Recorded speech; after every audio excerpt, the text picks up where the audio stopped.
Hey guys, Spirit Doll here. You already know.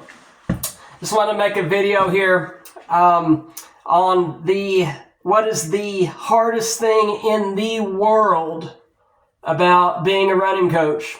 I have years and years and years of experience. As a coach and as a runner myself. I've seen everything there is to see. Over the years. I just wanted to make this video here to reveal what is the most difficult thing physically, mentally, and emotionally as a coach to deal with. Okay, when you hear my answer, you're probably going to break down and cry, and that's okay. That's okay. Before I list the hardest thing in the world, I'm going to list the next two down the line that are also very hard to deal with as a coach, okay? So starting with number three, the number three hardest thing in the world to deal with as a coach is when you have a young man who has a lot of potential, tons and tons of natural talent. He's very, very good. And one day he just quits. He just quits, and he throws it all down the drain. He throws it all in the garbage. He loses interest in it and says, "Hey, I don't want to do this anymore. I don't want to make this part of my life or part of my life story anymore." And he just throws it all down the drain.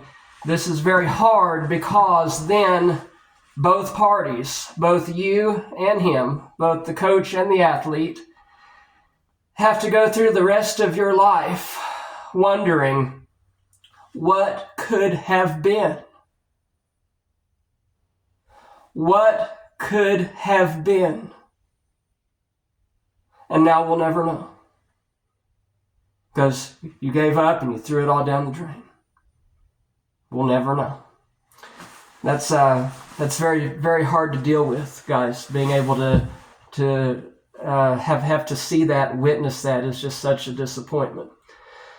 Next, the number two hardest thing in the world to deal with as a running coach is watching one of your athletes die or pass away. Maybe you just outlived him. Maybe he died of natural causes. Maybe he had cancer. Maybe he had HIV or AIDS. By the way, while we're talking about that, those two things are two very, very different diseases, people. Okay? HIV and AIDS are two very, very totally opposite things. AIDS is the end stage, people. Okay? AIDS is a very, very end stage disease where you now have no immune system at all. Very, very different, totally different than HIV. So don't get those two confused. But either way, maybe your athlete just died. Maybe he was in an accident, drug overdose, whatever. It's hard as a coach seeing that a warhorse, a young warhorse that you trained and that you nurtured and that you groomed and that you molded into the athlete that he became. And then you have to watch him die, and you outlived him, and now you're living in a world where you're still alive, and your young champion is no longer walking amongst us. That's very hard to deal with, guys. So that's my number two. And I think it's time to now finally move on to the number one hardest thing in the world about being a coach, being a running coach. The hardest thing in the world to deal with.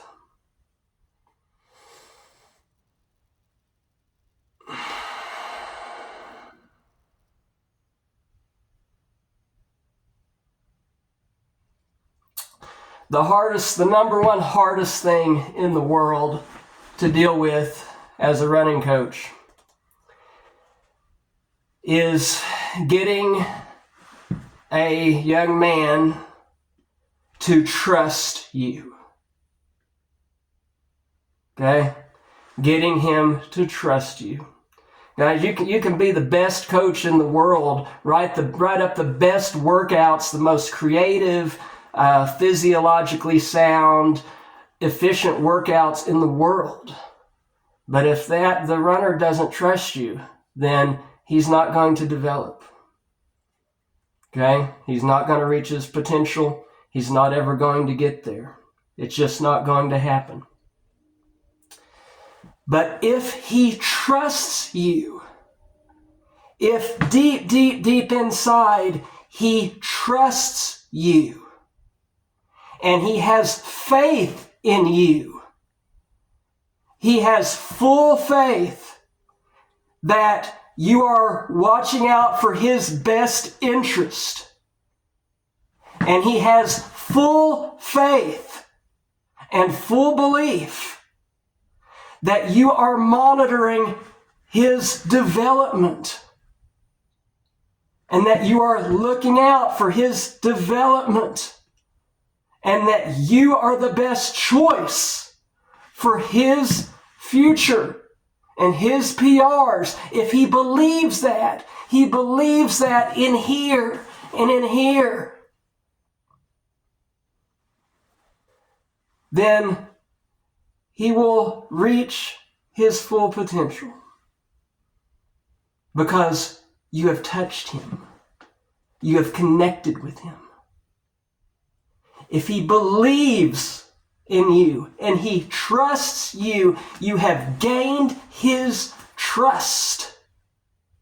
Then he will do the workouts with all his heart, soul, and mind. He will simply just do what the instructions that you lay out and reap all the benefits of it. That's the hardest thing. And many coaches do not have that trick. They don't have that skill of convincing a young man or woman to trust them and trust their knowledge and have faith in them. You know, a while back I was listening to a podcast on the runner way out in Arizona. I think it was northern Arizona, named Nico Young. And they were, I forget which podcast it was, but they were asking him about the events that he wanted to do and what he had coming up. And they said, hey, you know, I think there's a pro meet in China. There's an indoor meet somewhere in China. Do you want to do that? He immediately said, well, I'll have to consult with my coach. I'll have to ask my coach. They asked him another question about what kind of workouts do you want to do next? He said, well, I'll have to ask my coach about that. I'll just have to ask my coach about that. That's because they have a relationship. They have a coach-athlete relationship. They have a bond of trust. He trusts his coach. And because he trusts him, that's why he's been so successful. You know, so many times people transfer somewhere else, or they go find another coach, or they coach themselves because they cannot generate and proliferate that type of trust in him or her. They do not trust their coach. Being a coach takes that skill of trust. Getting a young man to trust you. That is the hardest thing in the world about being a coach. There you go, guys. and you've heard it here. Hey, if you don't believe what I just said, you don't believe the facts of what I just shared, fuck your family. You hear me? Fuck you and fuck your fucking family. I mean, fuck your fucking family. Okay? Okay?